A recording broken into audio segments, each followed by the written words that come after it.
బొమ్మలను కుటుంబ సభ్యులతో కలిసి దర్శించుకున్నారు. ఆధునీకరించిన గద్దెలను సీఎం రేవంత్ ప్రారంభించారు.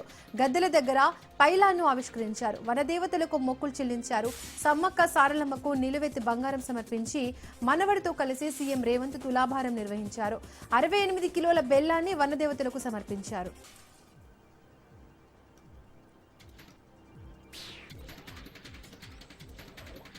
తెలంగాణ ముఖ్యమంత్రి రేవంత్ రెడ్డిపై బీఆర్ఎస్ వర్కింగ్ ప్రెసిడెంట్ కేటీఆర్ విరుచుకుపడ్డారు. బీఆర్ఎస్ జెండా గద్దెలను ధ్వంసం చేయాలంటూ సీఎం మాట్లాడడం ఏంటంటూ తీవ్ర ఆగ్రహం వ్యక్తం చేశారు. శాంతి భద్రతలను కాపాడాల్సిన ముఖ్యమంత్రి, హోంమంత్రి పదవుల్లో ఉండి ఇలాంటి వ్యాఖ్యలు చేయడం సిగ్గుచేటని మండిపడ్డారు. ముఖ్యమంత్రివా లేక ముఠా నాయకుడివా అని కేటీఆర్ సూటిగా ప్రశ్నించారు.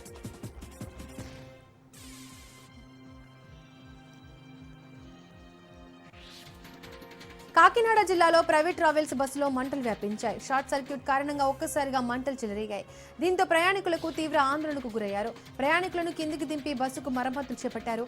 విశాఖ నుంచి హైదరాబాద్కు వెళ్తుండగా ఈ ప్రమాదం చోటు చేసుకుంది. మొన్న వైసీపీ ఎంపీ విజయసాయిరెడ్డి ఇవాళ ఎంపీ మిథున్ రెడ్డికి ఈడీ నోటీసులు ఇచ్చింది. ఏపీ లిక్కర్ స్కామ్ కేసులో ఈడీ దూకులు పెంచింది. ఈ నెల 23వ తేదీన హాజరు కావాలంటూ YCP MP Mithun Reddy ED నోటీసులు జారీ చేసింది. లిక్కర్ స్కామ్ లో మిథున్ రెడ్డి కీలక పాత్ర పోషించారని అనుమానిస్తున్నారు. హవాలా మనీ ల్యాండింగ్ రూపంలో పెద్ద ఎత్తున అక్రమాలకు పాల్పడ్డారని ఆరోపణల నేపథ్యంలో నోటీసులు జారీ చేశారు ఈడీ అధికారులు.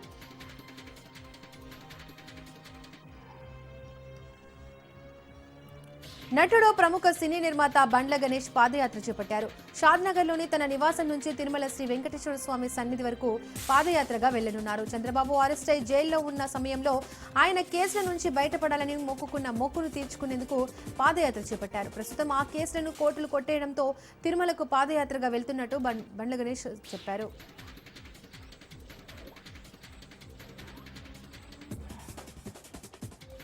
శ్రీకాకుళం జిల్లా అరసవల్లి రథసప్తమి ఉత్సవాలకు ఏర్పాట్లు జరుగుతున్నాయి. ఏర్పాట్లను దేవాదాయ శాఖ కమిషనర్ రామచంద్ర మోహన్, డీఎస్పీ వివేకానందతో కలిసి స్వయంగా పరిశీలించారు. వేడుకల నిర్వహణలో ఎలాంటి లోటుపాట్లు ఉండరాదని, ప్రతి సెక్టార్లో కీలక శాఖల అధికారులతో కలిసి ఏర్పాట్లు పర్యవేక్షించాలని సంబంధిత అధికారులను ఆదేశించారు. దర్శన ఏర్పాట్లపై ప్రత్యేక దిశానిర్దేశం చేస్తూ వీఐపీ రాకతో సామాన్య భక్తులకు ఎలాంటి ఇబ్బందులు కలగకుండా క్యూ లైన్లకు ప్రత్యేక మార్గాలను ఏర్పాట్లు చేయనున్నట్లు దేవాదాయ కమిషనర్ తెలిపారు. దాతల పాసులు ఉన్న వారికి నేరుగా ప్రవేశం ఉంటుందని అన్నారు. భక్తులకు ఆహారం పంపిణీ చేసే దాతల కోసం ప్రత్యేక స్థలాన్ని కేటాయించాలని సూచించారు.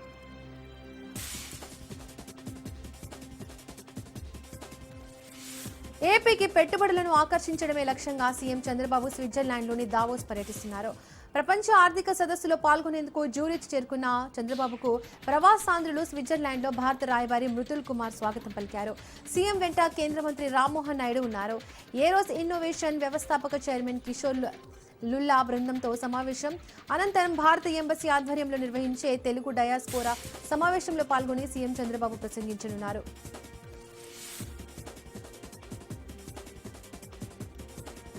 తెలంగాణకు పెట్టుబడులు తీసుకురావడమే లక్ష్యంగా సీఎం రేవంత్ రెడ్డి స్విట్జర్లాండ్లోని దావోస్ పర్యటనకు వెళ్లారు.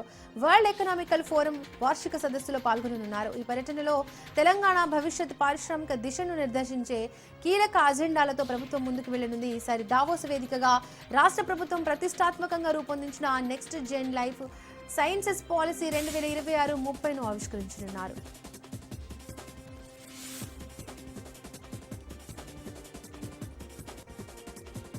బీఆర్ఎస్ పై ప్రభుత్వ విప్ ఆది శ్రీనివాస్ ఫైర్ అయ్యారు. ఖమ్మం సభలో తెలుగుదేశం పార్టీ గురించి సీఎం మాట్లాడితే హరీష్ రావు ఉలిక్కి పడ్డారని అన్నారు. రేవంత్ రెడ్డికి అన్నం పెట్టిన వాళ్ళని మర్చిపోయే వాళ్లకు సున్నం పెట్టే అలవాటు లేదని అన్నారు.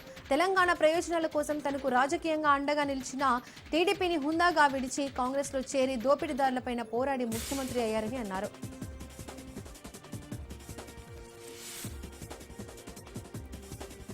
సీఎం రేవంత్ రెడ్డిపై బీఆర్ఎస్ అగ్రనేత హరీష్ రావు ఉగ్రరూపం దాల్చారు. ఏ పార్టీ పుట్టుక ఏందో తెలుసుకోకుండా అడ్డగోలుగా మాట్లాడితే జనం చీకొడతారని హరీష్ హెచ్చరించారు.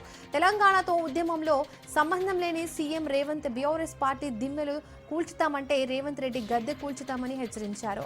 రేవంత్ రెడ్డి అవుట్ సోర్సింగ్ సీఎం అని హరీష్ ఎద్దేవా చేశారు. బీఆర్ఎస్ ను సమాధి చేస్తే కాదు, కాంగ్రెస్ ను నామరూపాలు లేకుండా చేస్తేనే ఎన్టీఆర్ కు అసలైన నివాళి అని హరీష్ అన్నారు.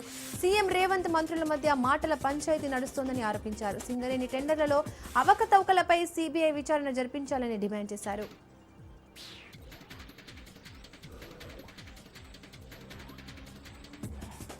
ఏపీ డీజీపీ కార్యాలయం ముందు వైసీపీ నేతలు నిరసన వ్యక్తం చేశారు. డీజీపీ కార్యాలయం ముందు మాజీ మంత్రులు విడుదల రజని, అంబటి రాంబాబు, మేరుగ నాగార్జున, వెల్లంపల్లి శ్రీనివాస్ బైఠాయించి ఆందోళన చేపట్టారు. డీజీపీ సమయం ఇవ్వాలంటూ నిరసన వ్యక్తం చేశారు. డీజీపీ కార్యాలయం లోపలికి వెళ్లారు. అడిషనల్ డీజీపీని కలవనున్నారు. సల్మాన్ హత్యపై ఫిర్యాదు చేసేందుకు వైసీపీ నేతలు వెళ్లారు.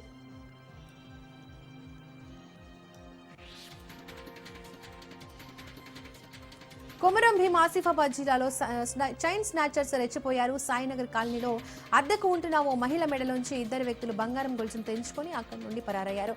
ఆమె అరిచినా ప్రయోజనం లేకుండా పోయింది. దీంతో సుమారు 5 లక్షల విలువ ఉంటుందని అంచనా. దీంతో బాధితురాలు పోలీసులకు ఫిర్యాదు చేశారు. కేసు నమోదు చేసుకున్న పోలీసులు దర్యాప్తు చేపట్టారు.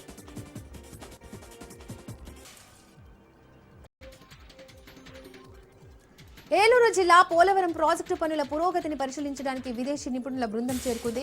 3 రోజుల పాటు పోలవరంలో ఈ బృందం పర్యటించనుంది. ఈ పర్యటనలో కేంద్ర జల సంఘం అధికారులు కూడా పాల్గొంటారు.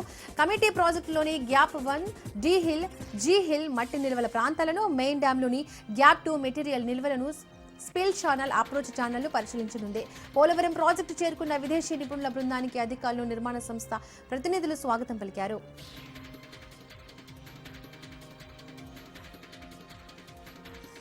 నగర పోలీసు శాఖలో భారీ ప్రక్షాళన జరిగింది. హైదరాబాద్ పోలీస్ కమిషనరేట్ పరిధిలో ఏకంగా 54 మంది సీఐలను బదిలీ చేస్తూ సిపి సజ్జనార్ ఉత్తర్వులు జారీ చేశారు. ఇప్పటికే రాష్ట్రంలో ఐపీఎస్, ఐఏఎస్ల బదిలీలు జరిగిన నేపథ్యంలో తాజాగా ఈ మార్పులు చోటు చేసుకున్నాయి. ముఖ్యంగా సిసిఎస్ సైబర్ క్రైమ్స్ విభాగం నుంచి భారీగా బదిలీలు జరిగాయి. బదిలీ అయిన వారిలో 26 మంది సీఐలను తక్షణమే సిపి కార్యాలయంలో రిపోర్ట్ చేయాలని ఆదేశించారు. త్వరలో జరగనున్న జీహెచ్ఎంసీ ఎన్నికల నేపథ్యంలో ఈ బదిలీల ప్రక్రియ జరిగినట్లు పోలీసు వర్గాలు భావిస్తున్నాయి. కొత్తగా ఫ్యూచర్ సిటీ కమిషనరేట్ ఏర్పాటు నేపథ్యంలో సిపి కార్యాలయానికి రిపోర్ట్ చేసే సీఐల తదుపరి బదిలీకి కొంత సమయం పట్టే అవకాశం ఉన్నట్టు సమాచారం.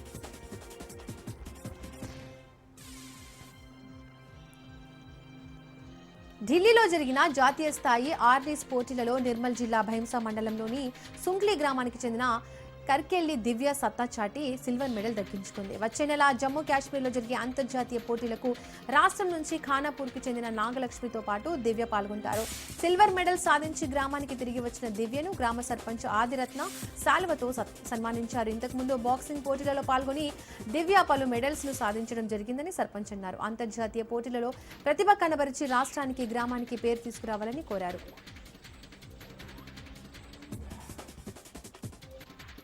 కడప శ్రీ లక్ష్మీ వెంకటేశ్వర స్వామి ఆలయ వార్షిక బ్రహ్మోత్సవాలు ప్రారంభమయ్యాయి. తిరుమలేశ్వరి సన్నిధికి చెందిన క్షేత్రమే తొలి కడప. ఇక్కడ మొక్కులు చెల్లిస్తే తిరుమల వెంకన్నకు చెందుతాయని భక్తుల్లో గొప్ప నమ్మకం.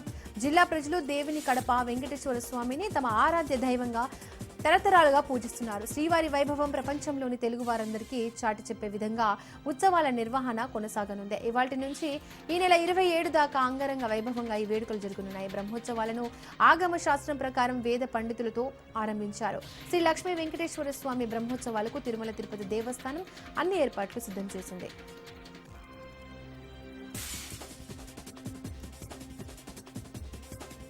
తిరుమలలో ఏనుగులు కలకలం రేపాయి. పాప వినాశనం రోడ్డులో ఏనుగులు సంచరించాయి. ఘాట్ రోడ్డుపై ఒక్కసారిగా ఏనుగులు దర్శనమిచ్చాయి. ఇనుప కంచెలను పడగొట్టి ఘీంకారాలు చేశాయి. పార్వేటం మండలం దగ్గర ఏనుగులు గుంపులుగా తిరిగాయి. అప్రమత్తమైన అటవీ శాఖ, విజిలెన్స్ అధికారులు ఏనుగులను అడవిలోకి పంపేందుకు ప్రయత్నిస్తున్నారు.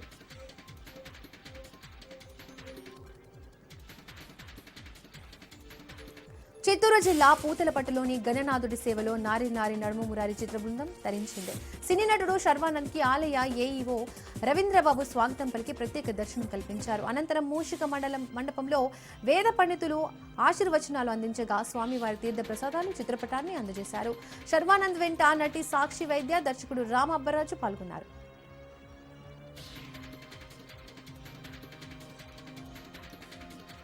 నంద్యాల జిల్లా ఆత్మకూరు ఆర్టీసీ బస్టాండ్లో ప్రయాణికుల పరిస్థితి ఆగమ్య గోచరంగా మారింది.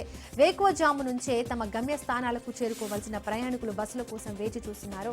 బస్సులు సకాలంలో రాకపోవడంతో బస్టాండ్ అంతా ప్రయాణికులతో కిక్కిరిసిపోయింది. గంటల తరబడి నిలబడలేక, కూర్చోడానికి చోటు లేక నానా అవస్థలు పడుతున్న ప్రయాణికులు ఆర్టీసీ అధికారుల తీరుపై మండిపడుతున్నారు. గమ్య స్థానాలకు వెళ్లక తప్పని పరిస్థితుల్లో ప్రయాణికులు భారీగా డబ్బులు చెల్లించి జేబులు గుల్ల చేసుకుంటున్నారు. పండుగలు, రద్దీ సమయాల్లో ముందస్తు ఏర్పాట్లు చేయడంలో ఆర్టీసీ విఫలమైందని స్థానికులు ఆరోపిస్తున్నారు.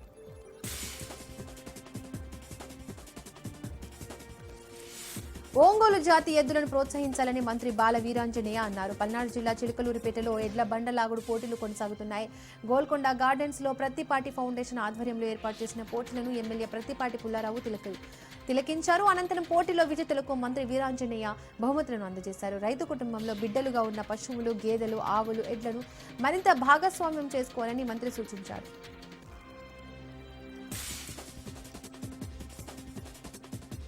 ప్రేమ పేరుతో తన కూతురి మరణానికి కారకులైన వారిపై చర్యలు తీసుకోవాలని ఓ బాధిత తల్లి రాష్ట్ర మానవ హక్కుల కమిషన్ను ఆశ్రయించింది. ఘట్కేసర్ అవుషాపూర్లోని నీలిమ నర్సింగ్ కాలేజీలో బీఎస్సీ 3వ సంవత్సరం చదువుతున్న తన కూతురు పూజిత గత ఏడాది నవంబర్లో అనుమానాస్పద స్థితిలో మరణించింది. ఘటనపై అనుమానం వ్యక్తం చేసిన మృతురాలి తల్లి పుష్పమ్మ కమిషన్ దృష్టికి తీసుకొచ్చారు. గత 3 ఏళ్లుగా ప్రేమ పెళ్లి పేరుతో ప్రవీణ్ అనే వ్యక్తి తన కూతురిని మభ్యపెట్టి మృతికి కారణమయ్యారని కన్నీరు పెట్టుకుంది. ఆర్మీలో ఉద్యోగం వచ్చాక తన కూతురిని పెళ్లి చేసుకోనని చెప్పడంతో తాను మనస్తాపంతో ఆత్మహత్య చేసుకుందని తెలిపింది. ఈ ఘటనపై ఘట్కేసర్ పోలీసులకు ఫిర్యాదు చేసినా పట్టించుకోవడం లేదని మృతురాలి తల్లి వాపోయింది. తన కూతురి మృతికి కారణమైన నిందితుడిని అతనికి సహకరిస్తున్న ఘట్కేసర్ పోలీసులపై చట్టపరమైన చర్యలు తీసుకోవాలని కమిషన్ డిమాండ్ చేసింది. పశ్చిమ గోదావరి జిల్లా పాలకొల్లు నియోజకవర్గంలో సీఎంఆర్ఎఫ్ చెక్కులు కార్యక్రమం జరిగింది. వైద్యం కోసం సుమారు 133 మంది పేద మధ్యతరగతి వర్గాలకు 60 లక్షల రూపాయల మంత్రి రామానాయుడు అందజేశారు.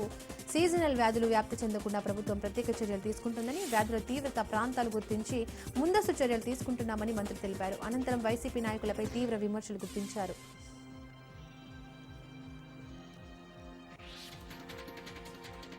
గుంటూరు జిల్లా తెనాలి నియోజకవర్గంలో పోలీసులు కార్టిన్ సర్చ్ నిర్వహించారు. డ్రగ్స్ లేని సమాజ రహితమే లక్ష్యంగా డీఎస్పీ బి జనార్దనరావు ఆధ్వర్యంలో సుమారు 100 మంది సిబ్బందితో ఇంటింటికి తిరిగి వాహనాలను తనిఖీ చేశారు. ఎటువంటి ధృవపత్రాలు లేని 75 వాహనాలను సీజ్ చేశారు. అనంతరం స్థానికులతో డీఎస్పీ మాట్లాడుతూ అనుమానిత వ్యక్తులు సంచరిస్తే తమకు సమాచారం అందించాలని, మాదక ద్రవ్యాలకు, చెడు వ్యసనాలకు యువత దూరంగా ఉండాలని సూచించారు.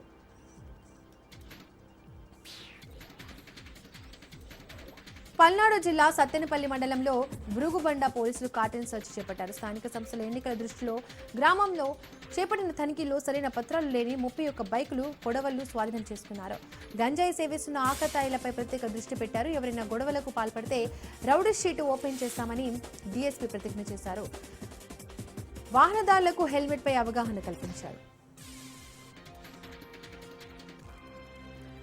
రాజన్న సిరిసిల్ల జిల్లాలో యాచకులకు జిల్లా అడిషనల్ ఎస్పీ చంద్రయ్య వివిధ శాఖలకు చెందిన అధికారులతో కలిసి కౌన్సిలింగ్ చేశారు. దాదాపు 100 మంది దేవాలయ పరిసర ప్రాంతాల్లో భిక్షాటన చేస్తున్న వారిని గుర్తించారు. వారిలో రకరకాల సమస్యలతో సతమతమయ్యేవారు రాజన్న సన్నిధిలో ఏళ్ల పాటు ఇక్కడే ఉంటున్నారు.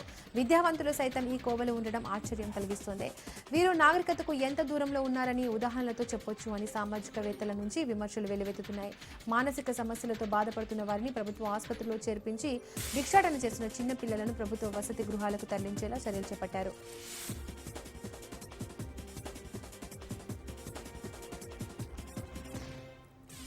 సత్యం కంప్యూటర్ స్కామ్ లో జన్వాడ భూములపై ఈడీ కోర్టు విచారణ చేపట్టింది. ల్యాండ్స్ వ్యవహారంపై వాంగ్మూలం ఇస్తానని అభినవ్ అనే వ్యక్తి పిటిషన్ దాఖలు చేశారు. ఈ స్కామ్ లో ఏమి జరిగిందో చెప్పడానికి అవకాశం ఇవ్వాలని అభినవ్ కోర్టును కోరాడు. ఈ కేసులో సత్యం రాజు, నందిని రాజు, తేజ్ రాజులతో పాటు 213 మందిని ఈడీ స్పెషల్ కోర్టు నోటీసులు పంపింది. ఈ వ్యవహారంలో ఈడీకి కౌంటర్ దాఖలు చేయాలని నాంపల్లి ప్రత్యేక కోర్టు ఆదేశించింది. 2014లో మనీ లాండరింగ్ పై ఈడీ కేసు నమోదు చేసింది. ఈ స్కామ్ పై సిబిఐ విచారణలో హైదరాబాద్ పరిసరాల్లో ఉన్న 100 ఎకరాలు వెలుగులోకి రాలేదని ఆరోపణలు ఉన్నాయి.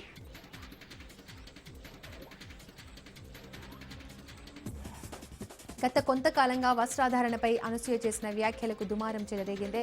దీంతో పోలీసులను ఆశ్రయించిన అనసూయ శేఖర్ పాషాతో పాటు మొత్తం 73 మంది పైన కొన్ని ఛానల్స్ పైన కేసు పెట్టింది. సైబరాబాద్ కమిషనర్ ముందు హాజరు కాబోతున్న శేఖర్ పాషాను పోలీసులు విచారించనున్నారు. అరెస్ట్ చేశారా లేదా అనే ఉత్కంఠ నెలకొంది.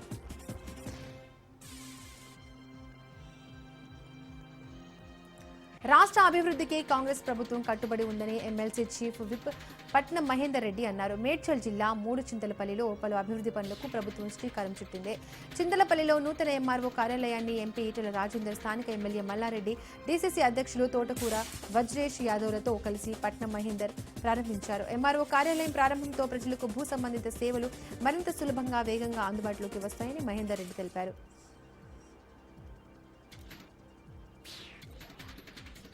దేశ రాజధాని ఢిల్లీని పొగమంచు కమ్మేసింది. దీనికి తోడు వాయు కాలుష్యం కూడా ప్రమాదకర స్థాయికి చేరడంతో జనజీవనం అస్తవ్యస్తంగా మారింది. ఉదయం పలు ప్రాంతాల్లో విజిబిలిటీ దాదాపు సున్నాకు పడిపోవడంతో విమానాలు, రైళ్ల రాకపోకలపై తీవ్ర ప్రభావం పడింది. వాయు కాలుష్యం ప్రమాదకర స్థాయికి చేరడంతో commissioner for air quality management వెంటనే గ్రూప్ 4 ఆంక్షలను తిరిగి అమల్లోకి తెచ్చింది. గాలి నాణ్యత మెరుగుపడే వరకు ఈ కఠిన నిబంధనలు కొనసాగుతాయని అధికారులు స్పష్టం చేశారు.